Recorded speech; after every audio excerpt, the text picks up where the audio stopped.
یہ کہتے ہیں کہ میں نے ایک شخص کو دیکھا کہ اس نے جائے نماز پر جہاں سجدہ کرتے ہیں وہاں پر خوشبو لگائی،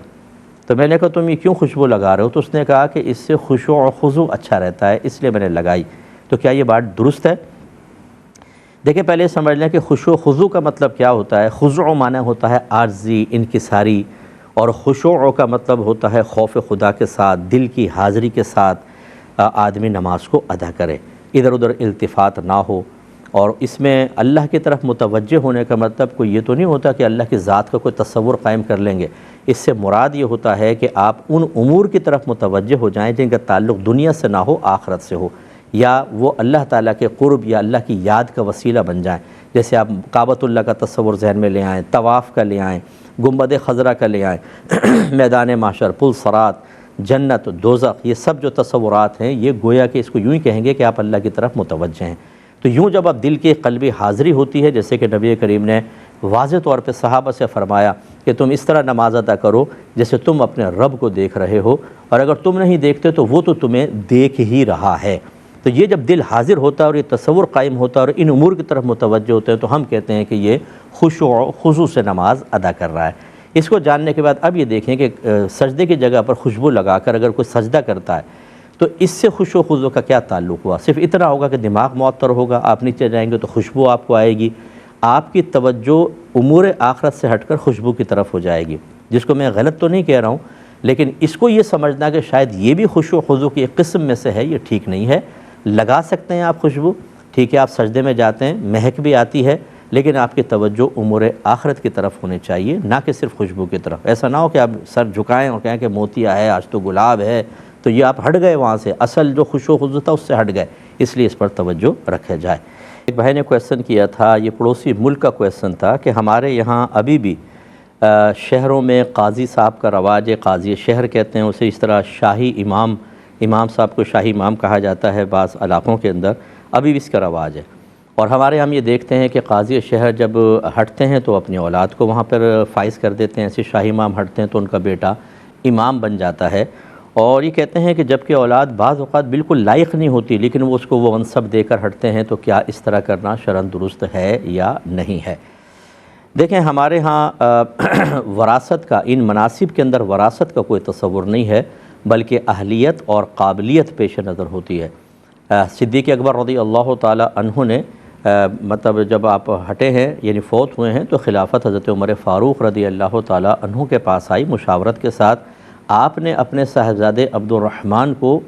خلیفہ نہیں بنایا، حضرت عمر فاروق سے پھر عثمان غنی کی طرف آئی، آپ نے حضرت عبداللہ بن عمر کو خلیفہ نہیں بنایا، عثمان غنی رضی اللہ تعالیٰ عنہ سے حضرت مولا علی کرم اللہ وجہہ الکریم کی طرف آئی۔ ہاں اعلیٰ حضرت نے لکھا ہے کہ حضرت علی نے امام حسن کو خلیفہ بنایا۔ اس کا مطلب یہ ہوا کہ دونوں مثالیں موجود ہیں کہ پہلے خلفاء نے رشتہ داروں کو نہیں بلکہ جو مسلمانوں نے اس کو اہل سمجھا آگے، حضرت علی نے امام حسن کو دیا، اور امام حسن یقیناً خلافت کے اہل تھے۔ اس کا مطلب اگر اولاد واقعی لائق ہے، اہل ہے، تو ان کو اپنی جگہ منصب پر بٹھانا منع بھی نہیں ہوتا، لیکن اگر وہ اس قابل نہیں ہے، اس سے زیادہ کوئی قابل ہے یا بالکل ہی نالائق قسم کی اولاد ہے، تو پھر اس کو وہ منصب دے کر جانا اس منصب کے ساتھ خیانت ہے۔ نبی کریم صلی اللہ علیہ وسلم تقریر فرما رہے تھے، خطاب کر رہے تھے، بخاری کی روایت ہے، ایک شخص آیا، اس نے سلام کیا، سرکار نے جواب نہیں دیا، جب آپ فارغ ہوئے تو آپ نے فرمایا سائل کہاں ہیں؟ اس نے سوال یہ کیا تھا یا رسول اللہ قیامت کب آئے گی؟ سرکار نے فرمایا سائل کہاں ہیں؟ وہ آئے، سرکار نے فرمایا جب امانتیں ضائع کی جائیں تو تم قیامت کا انتظار کرنا۔ انہوں نے کہا رسول اللہ امانت کیسے ضائع کی جائے گی؟ سرکار نے فرمایا کہ اذا وسد الامر الی غیر اہلہ فانتظر الساعہ، کہ جب مناسب نااہلوں کے سپرد کیے جائیں تو تم قیامت کا انتظار کرنا۔ اس کا مطلب ہے ایک تو امانت کا یہ تصور ہے کہ میرے پاس مال رکھوایا آپ نے، کچھ عرصے ہم بعد میں لے لیں گے تو میں نے آپ کو وہ دے دیا، یہ امانت۔ اور ایک ہوتا ہے کہ کسی کو منصب دینا، عہدہ دینا، یہ بھی ایک امانت ہے۔ سرکار نے فرمایا اگر غیر اہل کو دیا تو سمجھ لے امانت کو ضائع کیا، اور قیامت کا انتظار کرو کہ یہ قرب قیامت کی علامات میں سے ہیں، اس لیے یہ معاملہ۔ اچھا پھر ایک بات بس میں عرض کروں گا اس میں کہ ہو سکتا ہے کہ آپ کو ایک شخص نااہل نظر آ رہا ہو، لیکن جو منصب دے رہا ہے اسے کچھ ایسی چیزیں اس میں نظر آ رہی ہیں کہ وہ سمجھتا ہے کہ میرے بعد اس کے لیے اس منصب کو سنبھالنا بہتر ہے، اس لیے فوری طور پہ بدگمانی بھی نہ کریں، پہلے آپ حکمت سمجھیں، علم حاصل کریں، گہری سوچ، فکر، ایک معاملے کو مختلف پہلوؤں سے دیکھنے اور سمجھنے کا ملکہ حاصل کریں، ایسے چند اچھے اور بہت ہی زیرک قسم کے مشیر رکھیں کہ آپ ان سے مشورہ کریں کہ میں ایک رائے قائم کرنا چاہتا ہوں، کیا واقعی میں رائے صحیح قائم کر رہا ہوں کہ نہیں کر رہا ہوں۔ جب تک اپنا احتساب نہ کریں دوسرے پہ انگلی اٹھانا قطعاً میرے نزدیک تو بالکل غیر مناسب ہے۔ ایک بھائی نے پوچھا تھا کہ کیا بیٹا اپنے والد کی یا والد اپنے بیٹے کی بیعت کر سکتے ہیں کہ نہیں، یعنی پیر بنا سکتے ہیں کہ نہیں؟ تو جی بالکل بنا سکتے ہیں۔ اگر والد صاحب پیر ہیں تو یہ تو خیر اولاد بعض اوقات ہوتی ہیں، بیعت کرتی ہیں، پھر خلافت ملتی ہے۔ ہاں برعکس معاملہ کم دیکھا گیا ہے کہ بیٹا پیر ہو اور ابا جان ان سے بیعت کریں، لیکن اگر کریں تو بالکل ٹھیک ہے۔ اگر بیٹا لائق ہے تو واقعی وہ پیر بننے کی صلاحیت رکھتا ہے، جامع شرائط ہے، یعنی تمام شرائط اس میں ہیں، مثلا وہ صحیح العقیدہ ہیں اور مرد ہیں، صحیح العقیدہ ہیں، صاحب علم ہیں، اپنی ضرورت کے مسائل کتابوں سے نکال سکتے ہیں، جس کو عالم ہم کہتے ہیں کہ وہ عالم ہیں، کم از کم ظاہری طور پہ کوئی گناہ نہیں کرتے ہیں، باطنی اچھی ان کو معرفت حاصل ہے، لوگوں کو رشد و ہدایت ان کو اس کا ملکہ بھی حاصل ہے، تو بالکل ان کی بیعت کر سکتے ہیں۔ اس کو یوں سمجھ لیجئے کہ اگر اللہ تبارک و تعالی کسی نبی کو نبوت عطا فرمائے تو کیا ان کے والد ان سے بیعت کریں گے کہ نہیں کریں گے؟ لازم باتیں کریں گے، اور کیونکہ نبی کی اطاعت اور بیعت کرنا لازم ہوتا ہے۔ اس سے معلوم ہوا کہ اگر کوئی عمر کے لحاظ سے یا رشتے میں بڑا بھی ہو تو وہ اپنے چھوٹے کی بیعت بالکل، یعنی عمر کے لحاظ سے جو چھوٹا ہے اس سے بیعت کر سکتا ہے، اس میں کوئی حرج نہیں ہے۔ ایک بھائی نے کویسچن کیا تھا، بہرحال کویسچن تھا میں نے شامل کر لیا، مجھے بعید لگا کہ ایسا کوئی کرے گا، لیکن بہرحال انہوں نے کہا کہ کوئی قرآن یا حدیث کو معبود مانے تو کیا یہ کفر ہوگا؟ جی بالکل کفر ہوگا۔ معبود کا مطلب اسے عبادت کے لائق سمجھنا،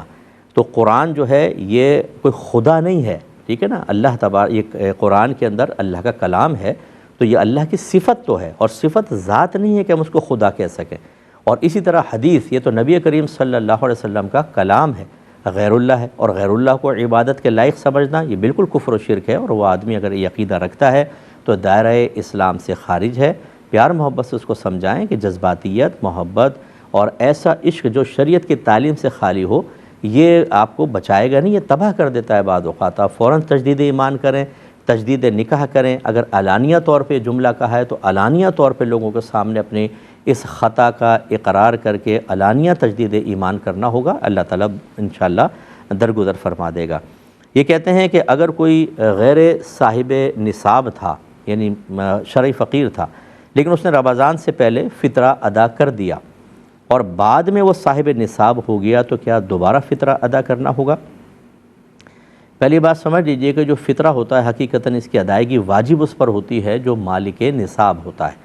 اور اس کے نصاب وہی ہوتا ہے جو زکوٰۃ کا نصاب ہے، بس فرق یہ ہوتا ہے کہ زکوٰۃ کے مال پر سال گزرنا شرط ہوتا ہے اور اس میں سال گزرنا شرط نہیں ہوتا۔ جس نے عید کے طلوع فجر پائی اور وہ مالک نصاب ہے، بس اس کے اوپر صدقہ فطر واجب ہو گیا، تو جس پہ واجب ہے اس کو تو ادا کرنا لازم ہے، لیکن اگر جس پر واجب نہیں ہے وہ بھی ادا کرے گا تو ادا ہو جائے گا، کہ نبی کریم صلی اللہ علیہ وسلم نے فرمایا کہ تم صدقہ فطر ادا کرو، یہ تمہارے روزوں میں کی گئی کوتاہیوں کا کفارہ ہو جائے گا۔ تو اس اعتبار سے تو غیر مالک نصاب کے لیے بھی فائدہ ہے، لیکن جب غیر مالک نصاب صدقہ فطر ادا کرے گا تو وہ نفلی صدقہ ہوگا، واجب نہیں ہوگا۔ آپ فرض کر لیں کہ وہ طلوع یعنی رمضان کے اندر ہی مالک نصاب ہو گیا اور پھر فجر اس نے پائی، تو لازم بات ہے کہ اب وہ مالک نصاب ہے اور یہ ہے سبب اس کے اوپر صدقہ فطر واجب ہونے کا، تو اس کو دوبارہ ادا کرنا ہوگا۔ ایک ہی کسی بھائی نے پوچھا ہے کہ کیا مسجد میں ریسلنگ سنت ہے؟ نہیں، کوئی ریسلنگ وغیرہ سنت نہیں ہے۔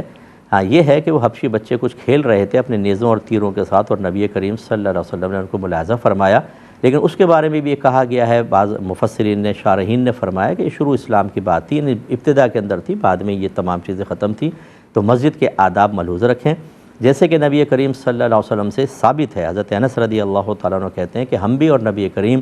صلی اللہ علیہ وسلم نالین میں نماز ادا کرتے تھے، کیونکہ بہت گرمی ہوتی تھی، زمین گرم تھی، اور اس زمانے میں قالین اور مصلوں کا رواج نہیں تھا، تو وہ اس پہ جوتی پہن کر، نالین پہن کر نماز پڑھنا ضروری تھا، ورنہ تو وہ پاؤں ابل جاتے۔ لیکن اب آپ دیکھیں کہ عرف تبدیل ہونے کی وجہ سے ہماری مساجد کے اندر اگر چھوٹا بچہ بھی جوتی پہن کر